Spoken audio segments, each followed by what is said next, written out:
I'm an emergency room doctor. I had just finished my night shift and walked out of the hospital entrance. Then I got a call from a colleague at the hospital. Dr. Morgan, you need to come back right away. A critically injured patient just arrived, and the director wants you back immediately to assist with the emergency procedure. I instinctively turned around to head back, but suddenly, floating text appeared before my eyes. Whatever you do, don't enter that operating room. Don't participate in this procedure. The patient is already dead. You're just going to be the scapegoat for the director's daughter. This patient comes from a powerful family. Not only will you get a death sentence, but your parents will be driven to suicide too. My footsteps froze. A few seconds later, my heart went cold. I decided to trust these messages, to take this gamble. My eyes quickly scanned the ground. I immediately locked onto an uncovered manhole on the road surface. I gritted my teeth and squeezed my eyes shut, then threw myself deliberately into the opening. I've been working as an emergency room doctor for almost 10 years now. I've always valued my patients' lives more than my own. So when I received that call from my department, I didn't hesitate for a second. I immediately turned back, just as I was about to reach the emergency building entrance. These floating messages suddenly appeared out of nowhere before my eyes. I froze. I shook my head frantically and rubbed my eyes, wondering if working night shifts had finally broken my brain. But the messages kept scrolling steadily above my head. It's over.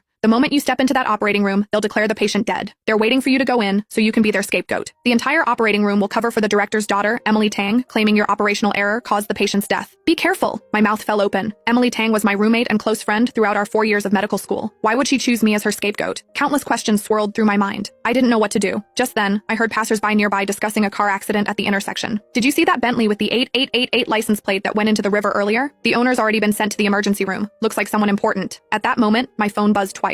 Messages from Emily Tang. Morgan, where are you? Hurry up. Pre-op is ready, we're just waiting for you. Move it. I'm waiting for you at the operating room entrance. Seeing these 3 urgent messages, the blood in my veins practically froze. Could there really be such a coincidence? A patient with serious connections, and Emily frantically urging me to get to the operating room. Thinking calmly about it, this was supposedly just a routine emergency. The emergency department had so many doctors on duty. What reason could there be that specifically required a doctor who just finished a night shift to rush back for surgery? Thinking about it this way, the floating messages seemed highly credible. Once I put on those scrubs, from that moment on, I'd become a lamb led to slaughter. The patient's death would be entirely blamed on me. Combined with testimony from all my colleagues, I wouldn't be able to clear my name even if I jumped into the ocean. I didn't dare think further. The more I thought about it, the more terrified I became. Looking at Emily's messages, I didn't reply immediately. Almost 10 minutes had passed since I received the notification. I quickly made a decision in my mind. Since the messages said I would be framed, then I'd take this gamble. As long as I didn't appear in that operating room, no one could frame me. My eyes quickly scanned the ground. I immediately locked onto a spot in front of the emergency building, an uncovered manhole on the road surface. I pretended to hurry toward the emergency entrance. As I approached the opening, I gritted my teeth and suddenly shut my eyes, then threw my entire body into the manhole. The sensation of weightlessness suddenly engulfed me. I instinctively tensed my body. The next second, I crashed heavily onto the hard cement floor at the bottom of the well. A dull thud. The impact shook my internal organs with pain. Fortunately, the bottom of the well was dry with no standing water, but the bare, hard ground provided no cushioning whatsoever. Intense pain radiated from my head and lower leg throughout my entire body. I convulsed with pain, cold sweat instantly soaking through my clothes.